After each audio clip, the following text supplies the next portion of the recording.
তরকারি কিছু নাই মাশাআল্লাহ, যে এতগুলা তরকারি তুলছে ব্যান্ডার মধ্যে, আপনি খেয়াল করছেন? আমি বলি টমেটো, মিষ্টি কুমড়া, করলা, কালা বেগুন, লাফা বেগুন, চাল কুমড়া, উস্তা, ভেন্ডি। একটা কথা আছে না ভাই, ফ্যাট যেন ভক্তি খায় কোরমা দিলেও কয় ভাই আর তো এটা ভালো লাগে না। বলেন তরকারির নাম বলেন শুনি। পারেন? নিজের নামই কইতে পারে না সব দিন। আপনার ফ্যাট বোঝাই আছে। বিষয়টা হয়েছে কোথায় জান না, উনি নামই বলতে পারতেছে না, তাই তরকারি খাইব কেন?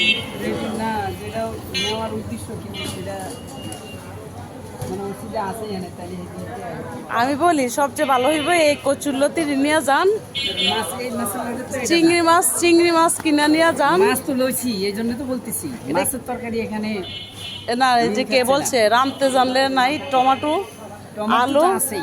মাছটা ভালো করে বাইজা রান্না করতে কোন স্বাদ লাগবে। রাঁধতে জানলে সবকিছুই, কালা বেগুন, আলু, রুই মাছ। কি ভাই 50 টাকা আমি কি আজ কেমন ছিল এটা তো রোজার মধ্যে 60 টাকা করে বেচলাম দৌড়ে এখন তো একটু বেশি আছে দুধ।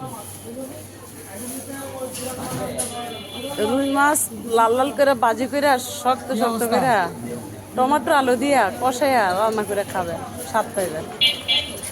কালা বেগুন আলু দিয়া রুই মাছ দিয়ে রান্না করে খাইবেন, স্বাদ পাইবেন। চিংড়ি মাছ দিয়ে কালা বেগুন দিয়ে খাবেন, স্বাদ পাবেন। কচুরলতি চিংড়ি মাছ দিয়ে স্বাদ পাবেন।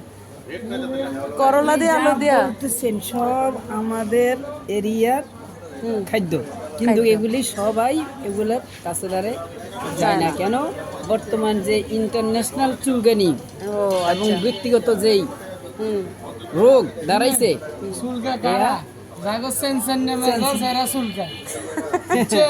কারণ হঠাৎ মেজাজ খাওয়া এটা চুলকানি দিছে কবে, আর যাদের ভ্যাকসিন দিছে কবে, এই ভ্যাকসিনে রিঅ্যাকশন করতেছে হাজার হাজার লোকের, 120 টাকা করে হাজার হাজার লোকের ভ্যাকসিনে রিঅ্যাকশন করতেছে। এখন এটার সাথে এটা সংযোগ কিল্লাই করতেছে অনেরই কি ভালো দিছে না মন্দ দিছে এটা কার গোনা করবো, এটা তো জানে হলো ইন্দোনেশিয়ালারা জানে, হেরা এডি বাই করে দিছে, হেরা এডি দেয় বাই অনেক কিছু অংশ এই ভ্যাকসিন ভাই কিনে 60 টাকা দাম 60 টাকা।